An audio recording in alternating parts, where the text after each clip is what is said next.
दोस्तों आज की इस वीडियो में हम लोग दो चर वाले रैखिक समीकरण युग्म को ग्राफीय विधि से हल करना सीखेंगे। अगर आप गणित में कमज़ोर हैं तो बिल्कुल भी दिक्कत वाली बात नहीं है, क्योंकि इस वीडियो में मैंने एकदम बेसिक से एकदम शुरू से समझाया है।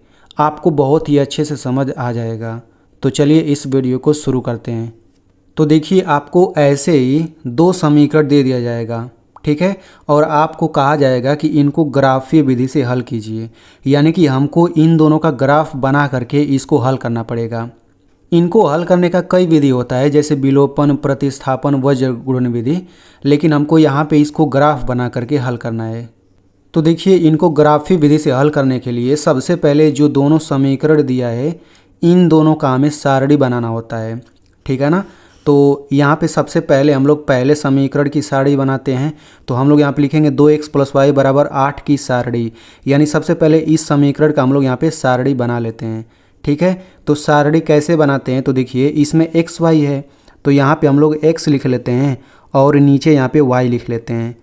अब देखिए इस लाइन में x का मान रहेगा और यहाँ पे y का मान रहेगा, ठीक है। तो हम लोग यहाँ पे x का मान अपने मन से 0 ले लेते हैं, ठीक है, यानी कि x बराबर हम लोग 0 ले लेते हैं। तो x बराबर 0 यहाँ पे रखेंगे तो y बराबर कुछ ना कुछ आएगा ना, तो हम लोग यहाँ पे लिखेंगे, ठीक है। तो चलिए हम लोग यहाँ पे हल करते हैं। तो देखिए हमने यहाँ पे x बराबर 0 लिया है, तो ये हो जाएगा x बराबर 0। तो इस समीकरण में जहाँ पर x है वहाँ पे 0 रख दीजिए, ठीक है। तो समीकरण यहाँ पे क्या है, समीकरण है 2x + y = 8। इसी में यहाँ पे x की जगह पे ये वाला 0 रख दीजिए। तो यहाँ पे मैं आपको एक बात बता देता हूँ, देखिए अगर यहाँ पे 2 और x लिखा है, ये संख्या है, ये अंग्रेजी का अक्षर है ABCD वाला, तो इनके बीच में यहाँ पे देखिए कुछ नहीं लिखा है, प्लस माइनस जोड़ घटाना कुछ नहीं लिखा है। तो इनके बीच में अगर कुछ नहीं रहता तो यहाँ पे गुणा मान लिया जाता है, ठीक है, यानी कि संख्या रहना चाहिए, उसके बाद अंग्रेजी का अक्षर कोई भी हो, उनके बीच में कुछ नहीं है तो गुणा छुपा होता है, ठीक है। तो यहाँ पे गुणा है, तो x बराबर 0 यहाँ पर रखेंगे तो ये हो जाएगा 2 × 0 और ये हो जाएगा +y = 8, ठीक है। अब इसको हल करके y का मान निकाल लेते हैं, यानी कि बराबर के इधर y को अकेला कर देते हैं। तो देखिए 2 और 0 का गुणा करेंगे तो ये 0 आ जाएगा, ठीक है। तो ये हो जाएगा 0 + y = 8। अब देखिए 0 और y को जोड़ना है, तो मैं यहाँ पे आपसे एक सवाल पूछता हूँ कि 0 और 2 को जोड़िए, क्या आएगा। 0 और 2 को जोड़ेंगे तो 2 ही तो आएगा, क्योंकि 0 का मतलब कुछ नहीं होता। तो 0 में 2 जोड़ेंगे तो 2 आएगा, यानी कि 0 में कोई संख्या जोड़िए वही संख्या आंसर आता है। तो 0 में y जोड़ेंगे तो y तो आएगा भाई। तो y बराबर क्या हो जाएगा 8, यानी कि x बराबर 0 लेने पर y बराबर 8 आ गया। तो x बराबर 0 लेने पर y बराबर क्या आ जाएगा, यहाँ पे 8 आ जाएगा। तो देखिए मैंने x बराबर 0 अपने मन से लिया, हम लोग चाहें तो 1 भी ले सकते हैं अपने मन से, लेकिन वो कठिन हो जाएगा। 2 भी ले सकते हैं, कुछ भी ले सकते हैं, लेकिन सबसे आसान तरीका आपको बताया जा रहा है कि आप लोग x बराबर 0 लीजिए, ठीक है, सबसे आसान तरीका यही है। अब हमने x बराबर 0 रखा इसमें, इस समीकरण में, तो y बराबर 8 आ गया। तो ये दो हमने लिख लिया। अब हम क्या करेंगे, अब हम y बराबर अपने मन से 0 लेंगे यहाँ पे। तो अब y बराबर 0 लेंगे तो x कुछ ना कुछ आएगा ना, तो फिर वही काम करिए, y बराबर 0 इसमें रख दीजिए तो x आ जाएगा, ठीक है। तो हम लोग यहाँ पे रख लेते हैं। तो यहाँ पे y बराबर हमें 0 रखना है, तो सबसे पहले समीकरण लिख लेते हैं 2x + y = 8। y बराबर 8 लेना है, यानी इसी y की जगह पे रख दीजिए। तो ये हो जाएगा 2x प्लस यहाँ पे 0 रख देंगे, बराबर ये हो जाएगा 8। अब देखिए ये 2x कोई संख्या होगा, ये 0 है, तो इन दोनों को जोड़ना है, तो भाई यही तो आएगा। तो 2x बराबर ये आपका आ जाएगा 8। तो हमें x का मान चाहिए, तो x अकेला होना चाहिए, तो 2 को उधर भेजना होगा। तो देखिए 2 और x के बीच में गुणा है, ठीक है। तो ये 2 जब उधर भेजेंगे ना तो नीचे जाएगा, गुणा का भाग में जाएगा। तो यहाँ से x बराबर हो जाएगा 8 बटा, ये गुणा में है तो 2 नीचे आ जाएगा। अब देखिए 8 बटा 2 है, तो 2 के पहाड़ा में दोनों आ जाता है, तो हम काट सकते हैं 2 से। तो 2 एकम 2, 2 चौक 8। तो यहाँ से x बराबर आ जाएगा 4 बटा 1। अब देखिए बटा के नीचे 1 का कोई मतलब नहीं, हटा दिया जाता है। तो यानी कि x बराबर क्या आ गया, x बराबर 4 आ गया। तो यहाँ पे x बराबर हम लोग 4 ले लेते हैं, ठीक है। यानी कि सिंपल भाषा हम समझिए, हम लोग पहला वाला जो ये समीकरण है इसका सारणी बनाने के लिए हम लोग क्या करेंगे, x बराबर 0 अपने मन से लेंगे और x बराबर 0 यहाँ पर रख देंगे, तो फिर y निकल जाएगा, तो नीचे लिख लेंगे। फिर हमने y बराबर अपने मन से 0 लिया तो x निकल जाएगा, तो ये हमने लिख लिया। तो तो पहले समीकरण का ये सारणी बन गया है। ठीक है, बिल्कुल इसी तरह से हम लोग इस दूसरे वाले का भी सारणी बना लेते हैं। ठीक है, तो हम लोग यहाँ पे लिखेंगे 4x - 2y बराबर 8 की सारणी, यानी कि ये दूसरा समीकरण है, इसका भी सारणी बिल्कुल वैसे ही बनाइए। तो यहाँ पे ये हो जाएगा x और नीचे यहाँ पे हो जाएगा y। तो बिल्कुल वही काम करिए जो आपने ऊपर किया था। तो हम लोग x बराबर 0 अपने मन से ले लेते हैं। ठीक है ना, हमने 0 ले लिया। तो अब हम क्या करेंगे, x बराबर 0 इसी में रख देंगे। तो चलिए रख देते हैं। तो यहाँ पे x बराबर 0 रखना है, तो समीकरण लिख लेते हैं 4x - 2y बराबर ये आपका हो जाएगा 8। तो देखिए हम लोग इसी में x बराबर 0 रख देते हैं। तो यहाँ पे देखिए x बराबर यहाँ रखेंगे 0, तो ये हो जाएगा 4 गुणा 0 - 2y बराबर 8। अब देखिए 4 और 0 का गुणा करेंगे, ये पूरा 0 हो जाएगा, 0 हो जाएगा ना। तो देखिए 0 - 2y बराबर 8। अब 0 में से कोई संख्या घटाया जाता है तो क्या आता है, यहाँ पे देखिए अगर हमें 0 में से 2 घटाना रहे तो ये आपका आ जाता है -2 आ जाता है।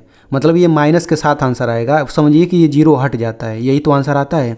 तो वैसे ही 0 में से इतना घटाया जाएगा तो समझिए 0 हट गया, ये आपका आ जाएगा -2y बराबर 8। इसमें बहुत लोग गलती कर देते हैं कि ये माइनस हटा देते हैं, माइनस रहेगा। ठीक है ना, तो -2y बराबर 8 हो गया। अब बिल्कुल यहाँ पे y का मान निकालना है, तो ये हो जाएगा y बराबर इधर 8 हो जाएगा। देखिए बीच में गुणा है ना, तो गुणा में -2 लगा हुआ है तो नीचे आएगा, तो ये हो जाएगा बटा के नीचे 2। ठीक है, इतना हो गया। अब यहाँ पे मैं आपको एक रूल बताता हूँ। देखिए अगर बटा में माइनस अगर नीचे आ जाता है ना, तो इसको हम लोग ऊपर लिख सकते हैं, ऊपर से नीचे भी कर सकते हैं, कोई दिक्कत नहीं। तो ये y बराबर हो जाएगा -8/2, यानी नीचे से उठा के ऊपर कर दिया। अब देखिए 8/2 को काट दीजिए, ये माइनस को समझिए है नहीं, अभी समझिए है नहीं, 8/2 है तो कैसे काटते हैं वैसे ही काटिए। तो 2 एकम 2, 2 चौक 8। तो यहाँ से y बराबर क्या आ जाएगा, माइनस है तो माइनस लिखिए, ये हो जाएगा 4 और बटा 1। तो बटा के नीचे से 1 को हटा देते हैं, तो यहाँ से y बराबर क्या आ गया, y बराबर आ गया -4। ठीक है, यानी कि x बराबर 0 लेने पर y बराबर -4 आ गया। तो यहाँ पे लिख लेते हैं x बराबर 0 लेने पर y बराबर -4 आ गया। देखिए इसको हल करने का और भी सिंपल तरीका है। हम लोग क्या कर सकते हैं, x बराबर अगर आप 0 रखेंगे ना तो ये पूरा 0 हो जाता है। तो 0 का मतलब समझिए कि पूरा ये हट गया, कट के हट गया। तो जो बचेगा वहीं से हल तो करना है आपको। तो देखिए यहाँ गुणा लगा दीजिए, -2 नीचे चला जाएगा, डायरेक्ट आप लोग डायरेक्ट इस लाइन पे पहुँच जाएंगे डायरेक्ट। ठीक है, तो इस तरह से यहाँ पे हो गया। अब हम क्या करेंगे, y बराबर 0 आप ले लेते हैं हम लोग। ठीक है ना, तो अब देखिए अगर हम y बराबर 0 लेंगे तो यहाँ पे y बराबर 0 रख दीजिए। तो अगर हम यहाँ पे 0 रखेंगे तो ये पूरा ये ख़त्म हो जाएगा ना। अब क्या ही हल करें, मैंने आपको ट्रिक बता दिया है। तो ये पूरा ख़त्म हो जाएगा, बचेगा क्या, 4x बराबर 8 बचेगा। तो मैं यहीं पे हल कर देता हूँ, 4x बराबर 8 हो गया। अब यहाँ से x बराबर क्या हो जाएगा, 8/4। ये 4 गुणा में नीचे आ जाएगा, तो 4 एकम 4, 4 दूनी 8, तो x बराबर 2 आ जाएगा। तो y बराबर 0 लेने पर x बराबर क्या आ गया, 2 आ गया। तो देखिए हमने दोनों समीकरण का सारणी बना लिया है। तो समझिए कि आधा क्वेश्चन हल हो गया है। इसके बाद अब हमें क्या करना है, तो देखिए हमें अब ग्राफ पेपर की ज़रूरत पड़ेगी। ठीक है, तो देखिए ये ग्राफ पेपर है, तो इसमें हमें कैसे ये बनाना है, सबसे पहले ध्यान से सुन लीजिए। आपको एक ऐसे रेखा खींचना है और एक ऊपर नीचे रेखा खींचना है। देखिए यहाँ पे ढेर सारा रेखा खींचा गया है। ठीक है, तो उसी में से एक लाइन ऐसे खींचना है, एक लाइन ऐसे खींचना है। ठीक है, इसके बाद हम क्या करेंगे, देखिए यहाँ पे निशान लगाया गया है, ऐसे निशान ऐसे करके। तो यहाँ पे हम गिनती वाला संख्या लिख देंगे, 1 2 3 4 5 6 ऐसे करके। ऊपर भी हम लोग गिनती वाला संख्या लिखेंगे।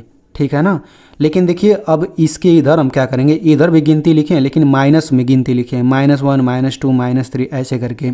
और नीचे भी हमने माइनस में ही लिखा है। तो आपको ध्यान से ये बनाना है, ऐसे ही बन जाएगा आपका। उसके बाद आप यहाँ पे आप समझिए अच्छे से, ये वाला जो रेखा दिख रहा है ना, ये वाला रेखा, इस रेखा का नाम है x अक्ष। ठीक है, यानी इस रेखा को हम लोग x अक्ष कहते हैं। वैसे ही इस वाले रेखा को हम लोग y अक्ष कहते हैं, y अक्ष। ठीक है, तो ये आपको अच्छे से पता होना चाहिए। तो देखिए अब हम क्या करेंगे, तो देखिए सबसे पहले हम लोग इस पहले वाले समीकरण को ग्राफ पे दिखाते हैं। ठीक है, तो देखिए x के लाइन में 0 लिखा है और 4 लिखा है, तो हमको 0 से मतलब नहीं है। x के लाइन में यहाँ पे 4 लिखा है ना, तो x अक्ष पे 4 पे निशान लगा दीजिए। तो यहाँ पे x अक्ष यही है, इस पे 4 पे निशान लगाइए, तो 4 देखिए यहाँ पे हम लोग निशान लगा देते हैं। ठीक है, वैसे ही y के लाइन में देखिए 8 है, 0 है, 0 से मतलब नहीं है, y 8 है, यानी कि y अक्ष पे 8 पे हम निशान लगा दीजिए। तो y अक्ष देखिए ये, इस पर 8 पे हमने निशान लगा दिया। अब देखिए दोनों जो निशान लगाए ना उनको फिर से मिला दीजिए। तो हम लोग इन दोनों को फिर से मिला देते हैं। देखिए एक बिंदु यहाँ पे मिला था, एक बिंदु ऊपर मिला था, तो हम लोग ऐसे करके मिला देते हैं, ठीक है। अब मिलाने के बाद दोनों तरफ हम लोग ऐसे तीर लगा देते हैं। अब देखिए जो ये रेखा बना है ना वो इसी समीकरण का है, इसी समीकरण का ये ग्राफ बना है ये रेखा। तो हम लोग क्या करेंगे, ये वाला समीकरण जो है ना इसी के ऊपर कहीं पे लिख देते हैं। तो चलिए हम लोग यहीं पे लिख देते हैं। तो ये हम लोग लिख देंगे 2x + y = 8, 2x + y = 8। तो ये लिखने से हमें पता ये चल जाएगा कि भाई इसी समीकरण का ये रेखा खींचा गया है, ठीक है। बिल्कुल इसी तरह से चलिए हम लोग इसका खींच लेते हैं। तो देखिए x के लाइन में 0 है और 2 है, तो हमें 0 से मतलब नहीं है, x अक्ष पर 2 खोजिए। तो देखिए x अक्ष यही है, इस पे 2 खोजिए, कहाँ पे, 2 यहाँ पर है, निशान लगा देते हैं, ठीक है। अब y अक्ष पे खोजिए, तो 0 से मतलब नहीं है, y अक्ष पे -4 खोजिए। तो देखिए y अक्ष ऊपर नीचे ऐसे है, -4 चाहिए, तो यहाँ पे मत लगा दीजिए, -4 यहाँ पे है, ठीक है। तो 2 बिंदु मिल गया। अब हम इनको मिला देते हैं। तो ऐसे फिट रख देते हैं दोनों पर और इसको ऐसे मिला देते हैं, ठीक है। अब मिलाने के बाद फिर से यहाँ पे तीर लगा दीजिए, ठीक है। अब देखिए ये वाला जो रेखा खींचे हैं आप इस समीकरण का है, तो इस समीकरण को भी लिखना पड़ेगा। तो यहीं पे कहीं पे लिख देते हैं हम लोग। तो चलिए लिख देते हैं यहीं पे 4x - 2y = 8, ठीक है। अब इतना कर लेने के बाद अब ध्यान से समझिए, इस समीकरण का रेखा ये हो गया और इस वाले समीकरण का रेखा ये हो गया। दोनों देखिए इसी जगह पे मिल रहे हैं, इसी बिंदु पे मिल रहे हैं, ठीक है। तो यही वाला बिंदु ही तो इसका हल है। कैसे हल है मैं आपको बताता हूँ। तो देखिए इसी बिंदु से आप सबसे पहले x अक्ष पर आइए। देखिए ये x अक्ष है ना, तो इस बिंदु से चलना शुरू करिए और x अक्ष तक पहुँचिए आप। तो देखिए रेखा यहाँ पे बना हुआ है, रास्ता बना हुआ है, तो यहाँ से हम आते जाएंगे। तो देखिए हमने यहाँ पे पहुँच के हमें x अक्ष पर पहुँच गए। तो यहाँ पर तो 3 है, यानी कि हमें x अक्ष पर पहुँचे हैं, तो x बराबर यहाँ पे 3 हो गया, तो यानी x का आंसर हो गया। अब हम यहाँ से y अक्ष पे चलेंगे। तो देखिए ये रास्ता बना हुआ है, y अक्ष ये है ना, तो y अक्ष पे चलते जाएंगे तो हम लोग 2 पर पहुँचेंगे। तो यानी कि y अक्ष पे 2 है ना, तो y बराबर 2 हो जाएगा। यानी यही तो आंसर है, x बराबर 3 और y बराबर 2, यही तो इसका हल है। तो इस बिंदु के लिए हम लोग ऐसे कोष्ठक लगा देते हैं और पहले x का आंसर लिखेंगे 3, तो ये हो जाएगा 3, फिर कामा लगा देंगे और y बराबर 2, ये बाद में y आएगा। तो देखिए इस तरह बना लेने के बाद यहाँ पे x और y यही आपका क्या हो जाएगा, आंसर हो जाएगा। तो देखिए अगर आपको अच्छे से समझ आ गया है तो मैं आपसे रिक्वेस्ट करूँगा कि आप लोग इस वीडियो को अपने दोस्त के पास ज़रूर भेजिए, क्योंकि उसका भी फ़ायदा हो जाएगा, उसे भी अच्छे से समझ आ जाएगा। और मेरी मेहनत के लिए इस वीडियो को एक लाइक कर दीजिए।